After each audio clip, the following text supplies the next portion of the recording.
வீட்லயே கரும்பு ஜூஸ் பண்ணலாமா அப்படின்னு நான் வீடியோ பார்த்ததுக்கப்புறம், சரி நம்ம வீட்லயும் கரும்பு இருக்கே, நம்ம ஏன் ட்ரை பண்ணி பார்க்கக்கூடாது பண்ணேன். அப்பா! பெண்டு நிமிர்ந்துச்சுங்க அந்த ஜூஸ் வரதுக்குள்ள. முதல்ல ஒரு கரும்ப 2ஆ பொளந்து அந்த தோலெல்லாம் எடுத்துட்டு குறிப்பிட்ட ஷேப்புக்கு வந்து கட் பண்ணியாச்சு. அதுக்கப்புறம் குட்டி குட்டியா கட் பண்ணணும்ல. எங்க அம்மா கிட்ட கேட்டா, அது வந்து கத்திலலாம் வாட்டக்கூடாது. அருவாமனையில பண்ணுனாங்க. சரி நீங்க பண்ணி காட்டுங்கன்னு சொன்னா, அவங்க பண்ணி காமிச்சாங்க. அவங்க சூப்பரா கட் பண்ணிட்டாங்க. அரிஞ்சாங்க அருவாமனையில. ஆனா நம்மளால சுத்தமா அந்த கரும்பு அரியவே முடியல. அப்படி பண்றேன், இப்படி பண்றேன். தயவு செய்து நீங்களே அரிஞ்சு குடுத்துருங்க அப்படின்னு சொன்னா, அவங்களே அரிஞ்சு குடுத்துட்டாங்க. இப்போ நெக்ஸ்ட் வந்து இந்த குட்டி குட்டி பீசஸ் கரும்ப வந்து மிக்ஸியில போட்டு, அதுக்கப்புறம் 2 கியூப் இஞ்சி வந்து நல்லா தட்டிட்டு, அத மிக்ஸியில சேர்த்து, தண்ணி சேர்த்து அத நல்லா வந்து கிரைண்ட் பண்ணியாச்சு. ஸோ கிரைண்ட் பண்ணத வந்து என்ன பண்ணணும், ஃபில்டர்ல வந்து இப்போ வடிகட்டணும் இல்லைங்களா? ஓகே ஃபில்டர் வச்சு வடிகட்டினேன். ஃபர்ஸ்ட் கரண்டில தான் இது பண்ணேன். அது வேலைக்கு ஆகும்னு சொல்லிட்டு கையிலேயே வந்து நல்லா ஒரு ஸ்ட்ரென்த் குடுத்து அத இது பண்ணேன். அவ்வளோ குடுத்தும் பார்த்தீங்கன்னா, கொஞ்சோண்டு ஜூஸ் தான் வந்தது.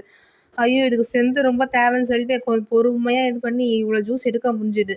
அதுக்கப்புறம் அந்த ஜூஸை வந்து திருப்பி ஃபில்டர் பண்ணிக்கணும். ஏன்னா அதில் சக்கை வந்து இருக்குன்றதால ஃபில்டர் பண்ணிக்கினேன். நெக்ஸ்ட் லெமனை ஸ்குவீஸ் பண்ணிட்டோம். ஸோ அவ்வளோதான் ஜூஸ் வந்து முடிஞ்சு போச்சு. ஆனால் ஏதோ ஒன்று மிஸ் ஆச்சுன்னு எங்கள் அம்மா கிட்ட சொன்னேன். இது கரும்பு ஜூஸ் மாதிரியே ஃபீல் ஆகலைன்னா, கரும்பு ஜூஸ் கடையிலலாம் வந்து நுரையோட குடுப்பாங்க. ஸோ இதில் நுரைக்கு என்ன பண்ண திருப்பி அவங்க மிக்ஸியில போட்டு கிரைண்ட் பண்ணி குடுத்தாங்க.